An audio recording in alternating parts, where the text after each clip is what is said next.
Donc nous sommes aujourd'hui avec Cécile Kuckerman à la région de Lyon. Donc présentez-vous en quelques mots, quel est votre parcours professionnel?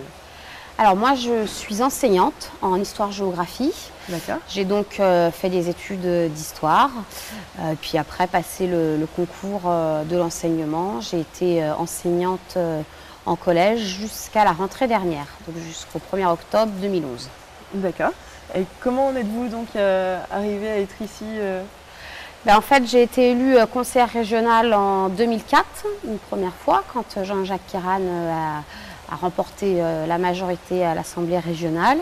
J'ai donc été réélue en 2010 et c'est en 2010 que la proposition a été faite que j'intègre l'exécutif régional. Très bien. Alors quelles sont les valeurs que vous défendez?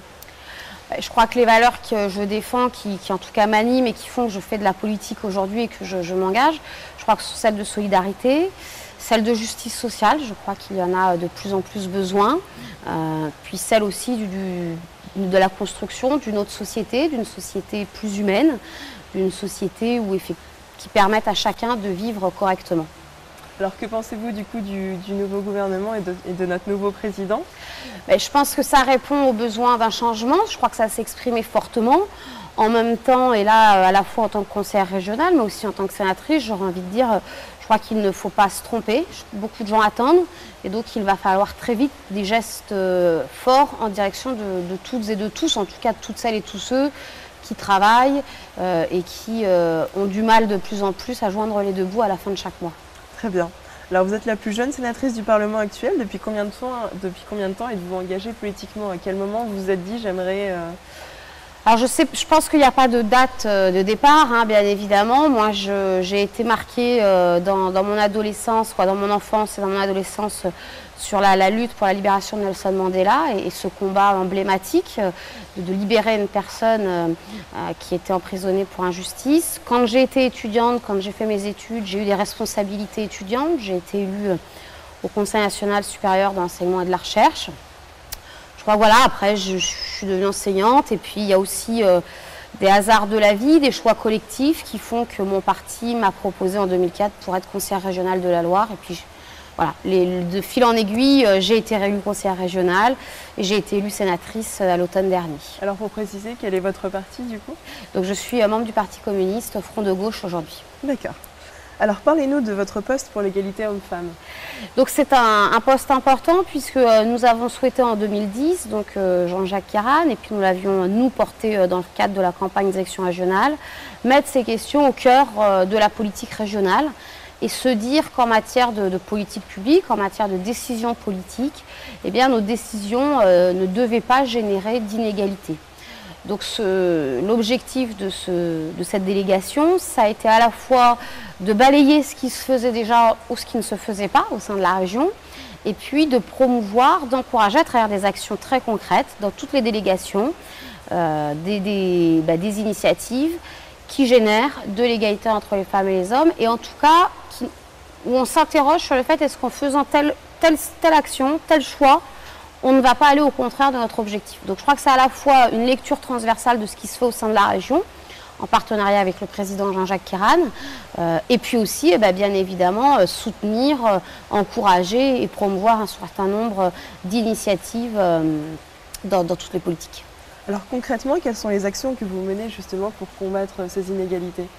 Alors, je crois qu'il faut toujours rappeler, nous ne sommes pas la loi. Là, pour le coup, nous ne sommes pas le Parlement, nous ne faisons pas la loi. Par contre, bien évidemment, nous, en termes de financement public, en termes de décision, nous pouvons infléchir ou en tout cas encourager à ce que cela fasse autrement. Donc, nous avons par exemple un appel à projet pour l'égalité dans le milieu rural. Nous avons beaucoup travaillé avec le monde de la culture pour promouvoir justement cette question-là et puis très concrètement agir sur les inégalités qui existent, notamment dans le spectacle vivant.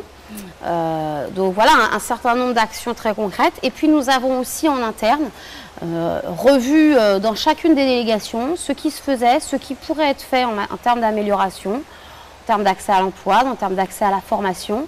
Et nous sommes donc en train de finaliser le plan d'action de la charte de l'égalité que nous devrons dévoiler mi-septembre. Alors chaque année, vous mettez en place un événement sur la région. Alors parlez-nous de l'événement que vous préparez pour cette rentrée.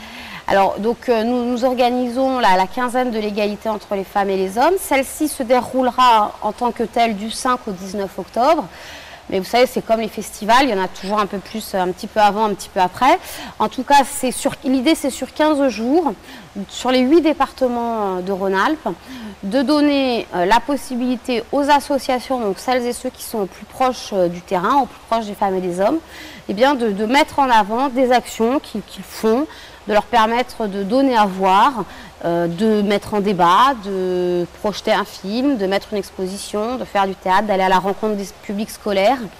Bref, sous différentes formes, mais en tout cas 15 jours où cette question est dans la tête de tout le monde et où chacun est amené aussi à s'interroger sur ce qu'il fait, sur ce qu'il ne fait pas, et puis aussi à pointer les manques en matière de loi, les manques en matière d'application de la loi, parce que je crois que on souffre aussi beaucoup de ça aujourd'hui. Donc voilà, en tout cas 15 jours d'initiatives très foisonnantes. Et puis aussi pendant 15 jours des moments forts au sein de la région Rhône-Alpes. Nous aurons notamment le 8 octobre un grand lancement au siège de région avec Sport dans la ville et qui met à l'honneur un certain nombre de jeunes filles de quartier de politique de la ville.